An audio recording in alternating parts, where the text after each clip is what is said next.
आज अपन शुरू करने जा रहे हैं इंडिया जोड़ो। जी भारत का भूगोल अपन पढ़ेंगे और भारत के भूगोल में अपन सारी चीजें पढ़ेंगे जो आपके सिलेबस में है। कोई चिंता करने की आवश्यकता नहीं, हर एक चीज को बड़ी शानदार और जानदार ढंग से अपन पढ़ने वाले हैं। भारत का सामान्य परिचय यहाँ से शुरू करेंगे, भौतिक प्रदेश, जलवायु, अपवाद तंत्र, मानसून, कृषि, लोग जितना आपका सिलेबस है सब कवर करवाएंगे। देखिएगा साथियों, चाहे अपन भारत का भूगोल पढ़ें, चाहे अपन विश्व का भूगोल पढ़ें और चाहे अपन रास्ता करें, कुछ एक आधारभूत चीजें फंडामेंटल है वो अपने को आनी चाहिए, मौलिक चीजें तो आनी चाहिए। क्योंकि आप भूगोल पढ़ रहे हैं तो मुस्कुराइए, अपन भूगोल पढ़ना शुरू करें। साथियों अपन भूगोल पढ़े, आगे बढ़े, इंडिया के सामान्य परिचय की बातचीत करें। उससे पहले मैं बेसिक सी बात आपसे पूछ लेता हूँ। यहाँ अगर आपसे ये पूछा जाए और मैं आपसे ये कह दूं कि ये एक यहाँ पे अपने सामने ये आकृति आपको दिखाई देगी, आप कहेंगे दिखाई देगी, ये क्या है? तो आपका जवाब बनेगा ये अपने पृथ्वी का प्रतिरूप दिखाई दे रहा है। चलो ठीक है, मान लिया आपकी बात, ये पृथ्वी का प्रतिरूप आपको दिखाई दे रहा है, ग्लोब जिसे आप कह सकते हैं। और इस पृथ्वी के प्रतिरूप पर बहुत सी चीजें आएंगी निकल के सामने। जैसे कि मैंने बात की, इसी पृथ्वी के प्रतिरूप पर अगर मैं बातचीत करूं, ये पूरा का पूरा आपको क्या दिखाई दे रहा है? तो आपका जवाब बनेगा कि ये पूरा का पूरा अपने को जो अपनी पृथ्वी है यहाँ पर कहें कि गोला है। बेसिक चीज बता रहा हूँ, उसके बाद अपन आगे चलेंगे।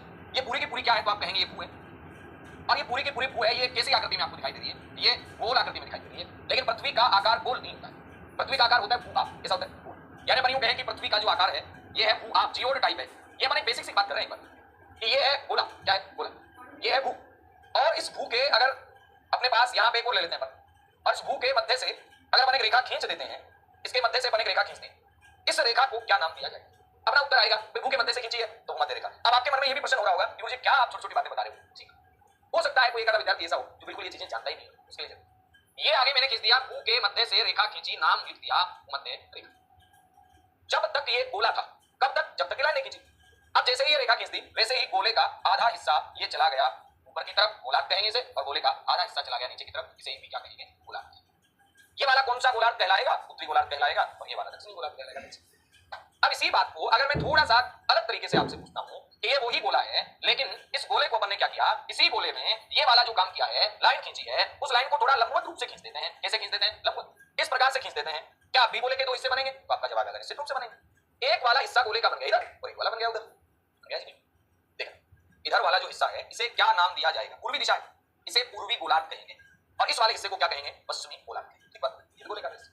यहाँ पे याद रखिएगा, जो ये वाला है ये अक्षांश के संदर्भ में है। अक्षांश देशांतर अलग से टॉपिक अपन पढ़ेंगे, ये अक्षांश के संदर्भ में है, और ये वाली जो रेखा मैंने खींची ये देशांतर रेखा है, तो ये दोनों गोलार्ध इसके संदर्भ में है, देशांतर के संदर्भ। तो जब कभी भी अपन पढ़े तो हमेशा याद रखिएगा कि अक्षांश जो होते हैं क्या होते हैं? अक्षांश जो होंगे ये होंगे उत्तर या फिर दक्षिण, दो ही स्थितियां हो सकती हैं। अक्षांश में दो ही स्थितियां हो सकती हैं, उत्तर या दक्षिण। और बात कर रहे हैं देशांतर में, देशांतर में क्या स्थितियां हो सकती हैं? पूर्व या पश्चिम, तो हो सकती हैं। बात है अक्षांश का अधिकतम मान कितना हो सकता है? अक्षांश का अधिकतम मान ये हो सकता है 90 डिग्री, जो आप जानते हैं।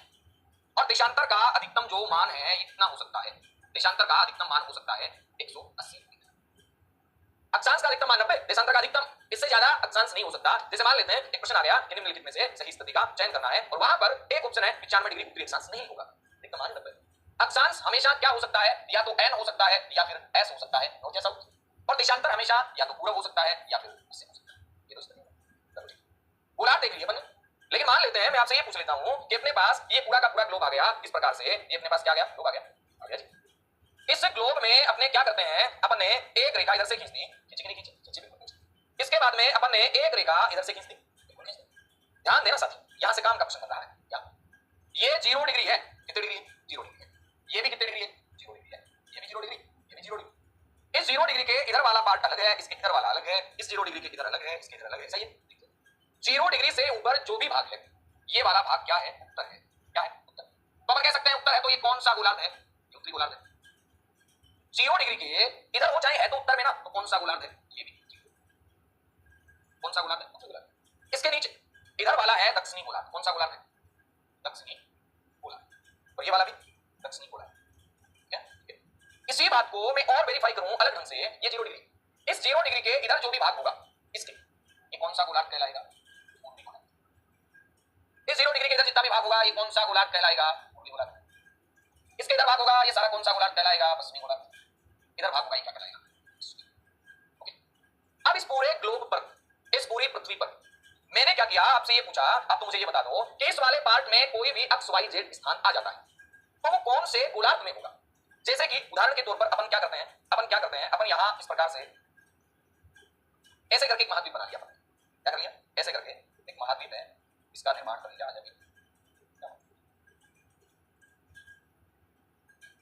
मैंने एक महाद्वीप बना दिया और इसी महाद्वीप के आगे फिर इधर और बना लेते हैं कुछ, जैसे कि अपन ने ऐसे कर दिया। आप मुझे एक बात आराम से तसल्ली से देख के बताइएगा, ये केवल समझने के लिए बना है। आराम से, आपको कुछ नहीं देखना कि अफ्रीका की एग्जैक्ट लोकेशन आप कहोगे मुझे इधर से थोड़ी ग्रीनविच गुजरती है या इधर से गुजरती है, अपन एक बार समझ रहे हैं इसलिए अपन ने गलत काम किया। आप मुझे एक बात यहां बताएं आराम से तसल्ली से देखकर क्या, कि ये वाला जो स्थान आप देख पा रहे हैं ये कौन से गोलार्ध में है? तो आपका उत्तर आएगा ये तो उत्तरी गोलार्ध में भी है और पूर्वी गोलार्ध में भी। क्या समस्या है? कोई दिक्कत नहीं है, आप आराम से कह सकते हैं ये वाली स्थिति है, ये कौन से गोलार्ध में है? ये उत्तर पूर्वी गोलार्ध में। कौन से गोलार्ध में? उत्तर पूर्वी गोलार्ध। अब उत्तर पूर्वी गोलार्ध में है, चलो अच्छी बात है, लेकिन बात ये आती है इस पूरे अपने भारत को अपन वैश्विक संदर्भ में देखें तो अपने को क्या मिलता है? ये पूरा मैप देख पा रहे हैं और इस पूरे मैप पर साथियों यहां से आप एक रेखा देख रहे हैं, ये वाली जो रेखा है ये 0 डिग्री रेखा है। कितने डिग्री रेखा है? ये 0 डिग्री रेखा है भाई साहब। कितने डिग्री? 0 डिग्री। और 0 डिग्री रेखा को क्या कहते हैं? इस वाली रेखा का जो नाम है ये है भूमध्य रेखा। कौन सी रेखा? भूमध्य। और भूमध्य रेखा के बाद में अगर अपन फिर बात करें और भी तो रेखा है, मैंने कब मना किया है ये रेखा नहीं है, ये वाली इधर से ये वाली जो आप रेखा देख पा रहे हैं, ये वाली जो आप रेखा देख पा रहे हैं ये भी 0 डिग्री। अब आप कहेंगे 0 डिग्री है? जी हाँ बिल्कुल 0 डिग्री। ये कौन सी 0 डिग्री आ गई? ये 0 डिग्री आ गई देशांतर वाली। कौन सी आ गई? देशांतर वाली। और अभी मैंने एक बात बताई थी आपको, इस वाली रेखा के इधर जो भी स्थान है वो स्थान कौन से गोलार्ध में है? तो आपका उत्तर आया ये स्थान पूर्वी गोलार्ध में है। बोलो कौन से गोलार्ध? 0 डिग्री ये जो देख रहे हैं आप, इसके नॉर्थ में जो भी स्थान ये कौन से गोलार्ध में है? गौर करना, ये है उत्तरी गोलार्ध में। कौन से गोलार्ध में? उत्तरी गोलार्ध। एक बात समझ में आ गई और कुछ आई नहीं आई क्या, कि इंडिया की जो स्थिति आप देख पा रहे हैं, किसकी स्थिति देख पा रहे हैं? ये यहाँ पे जो इंडिया है इसकी स्थिति कौन से गोलार्ध में है? आपका जवाब ये बन जाएगा इंडिया की स्थिति उत्तर पूर्वी गोलार्ध में है। कौन से गोलार्ध में है? उत्तर पूर्वी गोलार्ध। यानी भारत की जो स्थिति है ये उत्तर पूर्वी गोलार्ध, उत्तर में भी पूर्व में। अब मैं आपसे एक बात पूछूं कि भारत का, किसका? भारत। अक्षांश विस्तार पढ़ेंगे, देशांतर विस्तार पढ़ेंगे तो अपने को 2-4 बातें याद रखनी। अक्षांश विस्तार देशांतर विस्तार का मतलब नहीं समझे बता। जैसे आप यहां पर पढ़ोगे कि भारत के ये वाला भाग, भारत का ये वाला भाग, भारत का ये वाला भाग, भारत का ये वाला भाग, तो जो रेखाएं सीधी हैं, खड़ी जो रेखाएं होंगी ये रेखाएं होंगी देशांतर रेखाएं, और जो रेखाएं आड़ी होंगी वो होंगी अक्षांश। अक्षांश का मान 0 से लेकर अधिकतम 90 तक हो सकता है, देशांतर का मान 0 से लेकर अधिकतम 180 तक, अधिकतम 180।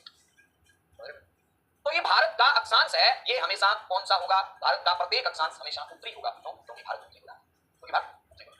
और भारत का प्रत्येक देशांतर, भारत का प्रत्येक जो देशांतर है वो कौन सा होगा? तो अपना उत्तर आएगा भारत का प्रत्येक देशांतर पूर्वी होगा। क्यों होगा ऐसा? क्योंकि भारत की स्थिति पूर्वी गोलार्ध में। कौन से गोलार्ध में? भारत की स्थिति पूर्वी गोलार्ध में है, इसलिए भारत का प्रत्येक जो देशांतर है वो कौन सा होगा? तो अपना उत्तर आएगा भारत का प्रत्येक देशांतर पूर्वी देशांतर होगा, जबकि भारत की स्थिति अक्षांश में उत्तर के संदर्भ में है, क्योंकि भारत उत्तरी गोलार्ध में है, इसलिए भारत का प्रत्येक अक्षांश है वो क्या होगा? उत्तरी अक्षांश। क्या होगा? चलें अब इसी बात को अपन भारत की स्थिति विस्तार की बात कर रहे हैं कि भारत का अक्षांश और देशांतर विस्तार, इसके अपन लोग चर्चा करें। भारत का अक्षांश और कौन सा विस्तार? देशांतर। भारत के इस अक्षांश और देशांतर विस्तार की अपन लोग बात करें, ये देखते हैं, ध्यान। अक्षांश विस्तार का मतलब आप क्या समझेंगे? अक्षांश विस्तार का मतलब समझेंगे आप कि यहां से तो गुजर गई मध्य रेखा। कौन सी रेखा? भारत मध्य रेखा के उत्तर में।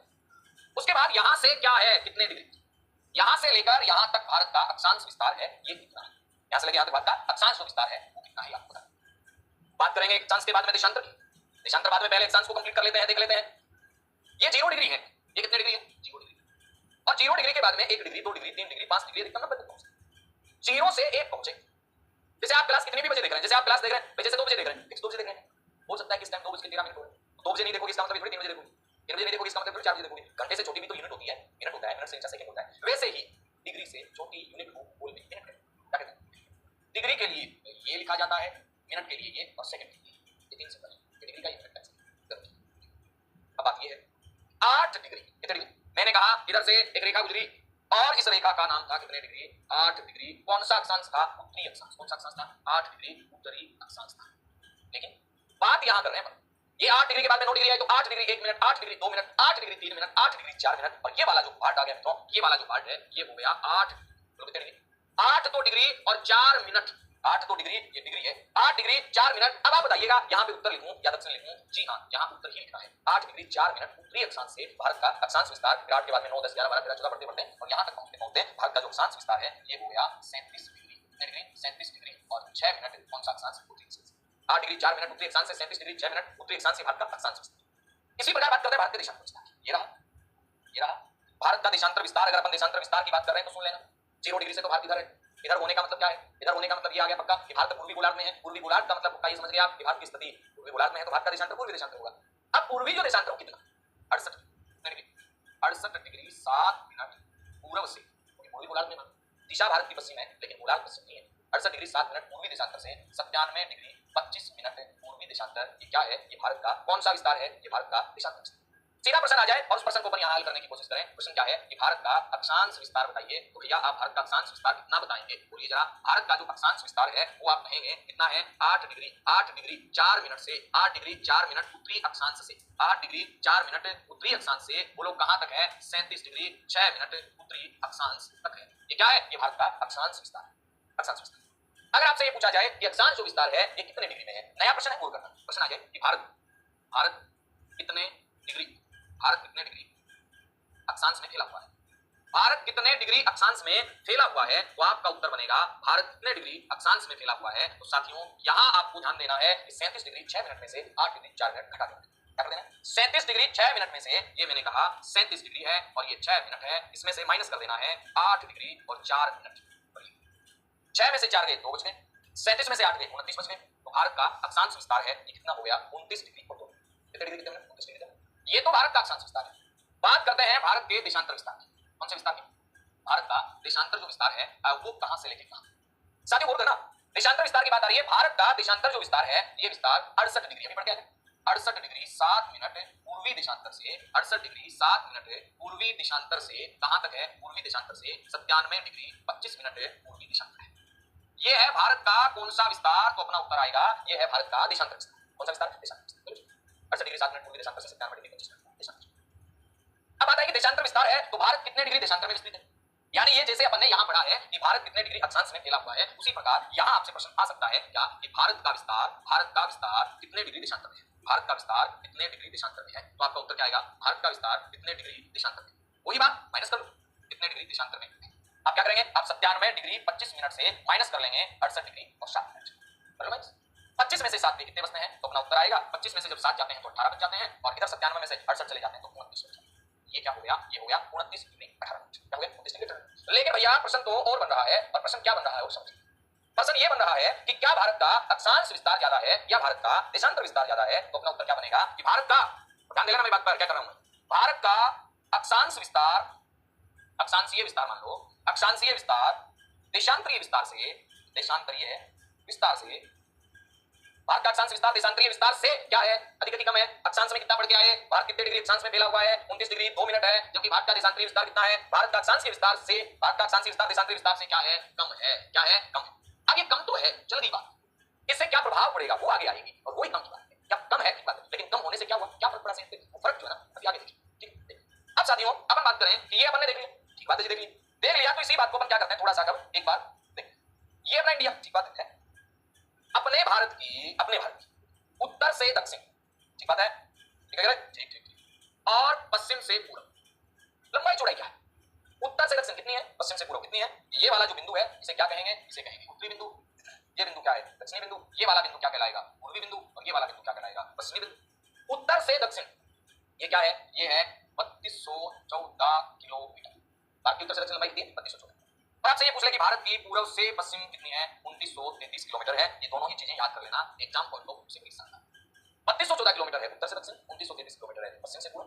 अब आएगी बात काम की, भारत का अक्षांश विस्तार, ध्यान देना, भारत का अक्षांश विस्तार है ये क्या था, भारत का अक्षांश विस्तार कम था, भारत का अक्षांश विस्तार कम था, भारत का देशांतर विस्तार ज्यादा था, लेकिन भारत की चौड़ाई कम है, भारत की लंबाई ज्यादा है, ये क्या लोचा, ऐसा क्यों सुना सकते हैं, नहीं सकता आ सकता है, तो आप बिल्कुल प्रिपेयर रहिएगा ऐसे क्वेश्चन क्या बना रहा हूं, आराम से क्वेश्चन ये बना कि भारत का अक्षांश विस्तार देशांतर विस्तार से कम है, इसके बावजूद भारत की उत्तर से दक्षिण लंबाई पूर्व से पश्चिम चौड़ाई की अपेक्षा अधिक है।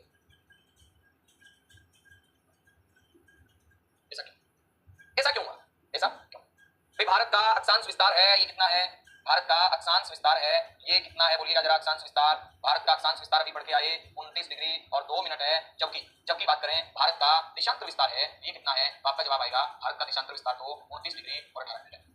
ज्यादा तो देशांतर, ज्यादा तो कौन सा देशांतर, कम कौन सा है अक्षांश। ज्यादा देशांतर तो भाई साहब चौड़ाई भी तो ज्यादा होनी चाहिए ना, चौड़ाई भी क्या होनी चाहिए ज्यादा, लंबाई क्या होनी चाहिए कम, लेकिन इसका उल्टा है। उल्टा है तो बाबू ये तो भूगोल है, ये तो समझने वाली बात है, गौर करो ध्यान दो। यहाँ अपन बात करें कि अपने पास क्या है, अपने पास एक मिनट के लिए पेज अपने पास नहीं आ, अपने पास क्या है, गौर करने वाली बात है, ये अपनी पृथ्वी है और इस पृथ्वी पे प्यारे साथियों मैं कुछ रेखाएं बनाता हूं, अब गौर करना ध्यान से। ये अपना ग्लोब है, अपन इस ग्लोब पे क्या करते हैं, ऐसे रेखाएं बनाते हैं।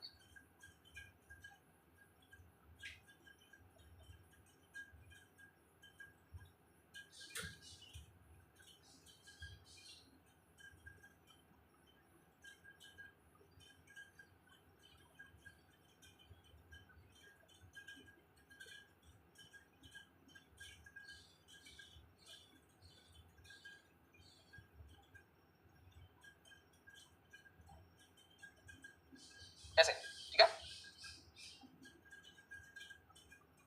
ये देखिएगा भाई साहब, ये अपने सामने ग्लोब बन गया।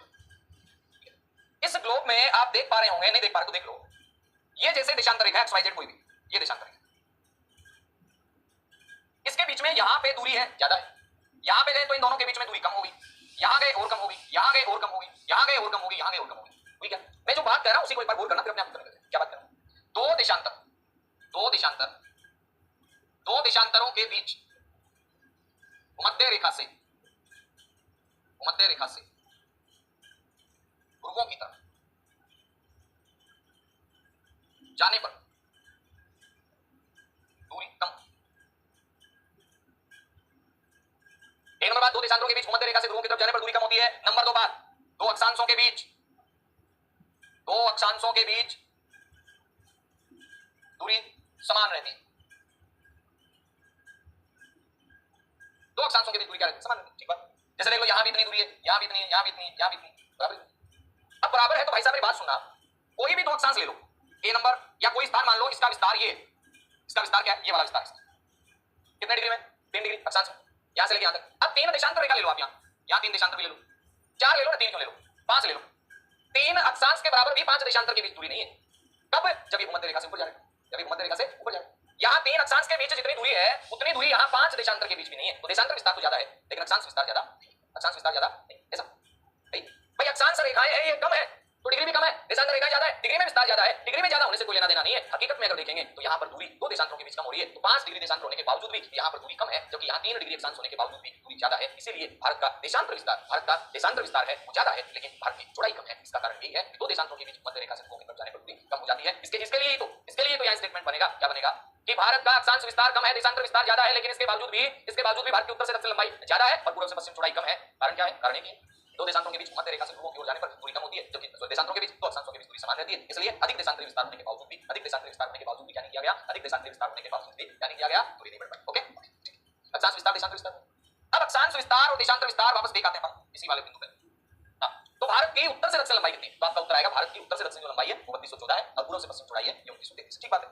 अगली बात ये बनी कि भारत का सबसे नॉर्थ में पॉइंट कौन है, सबसे साउथ में पॉइंट कौन है, इसको भी देखना।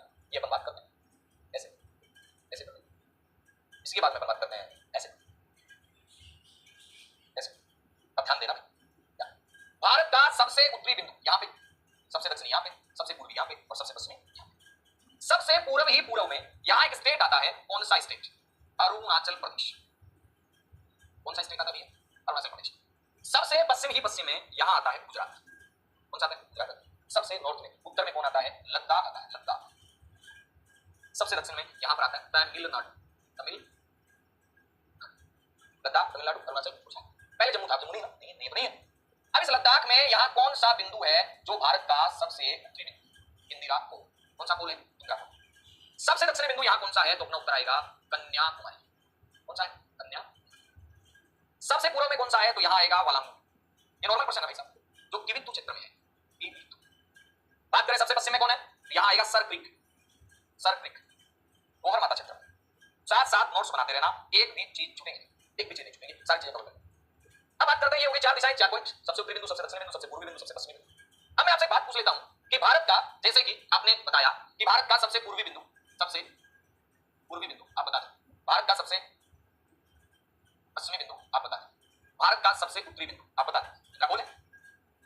भारत का सबसे दक्षिणी बिंदु? आप बता दें।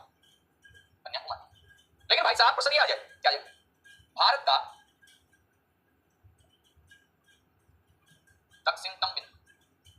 दक्षिणतम तब गड़बड़ हो जाएगी। भारत का दक्षिणतम बिंदु, दक्षिणतम जो बिंदु है वो बिंदु भारत का आता है पिगमेलियन पॉइंट। कौन सा पॉइंट? Pygmalion point. और ये जो पिगमेलियन पॉइंट है, इसी पिगमेलियन पॉइंट को कहते हैं पार्सन पॉइंट। क्या कहते हैं? Person point. इसी पॉइंट को कहते हैं इंदिरा पॉइंट। इंदिरा पॉइंट। अब भाई साहब प्रश्न कई तरीके से आ सकता है। क्या आ सकता है? सुनिए, प्रश्न यूं आ सकते हैं, ध्यान देना मेरी बात पर। क्वेश्चन क्या आएगा? भारत का दक्षिणी बिंदु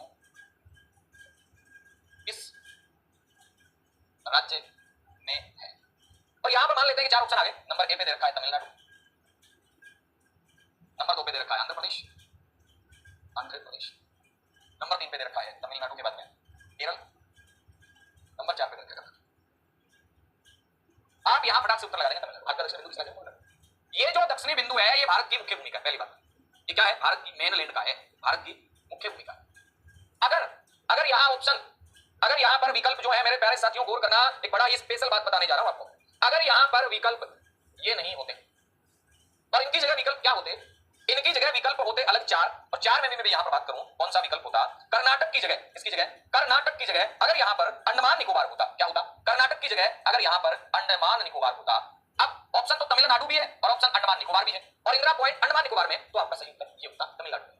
दोनों ऑप्शन देते भारत, वो भी तो भारत का ही है। यहां पे स्पष्ट थोड़ी है इसने मुख्य भूमि। अगर भारत की मुख्य भूमि का दक्षिणी बिंदु पूछा जाए तो नो डाउट तमिलनाडु का कन्याकुमारी है। सीधा भारत का दक्षिणी बिंदु पूछा जाए, तमिलनाडु भी ऑप्शन में हो और अंडमान निकोबार भी हो, तो आपको अंडमान निकोबार ही देना है। अंडमान निकोबार वाले का अलग से अगर पूछा जाए तो आपको क्या करना है? तो आपको कर देना है, ये कहां पर है? अलग से पूछा जाए अंडमान निकोबार वाले का, तो आपको अंडमान निकोबार वाला कर ही देना है। जैसे पूछा जाएगा कि भारत का दक्षिणतम बिंदु कौन सा है, तो आपका उत्तर आएगा इंदिरा पॉइंट।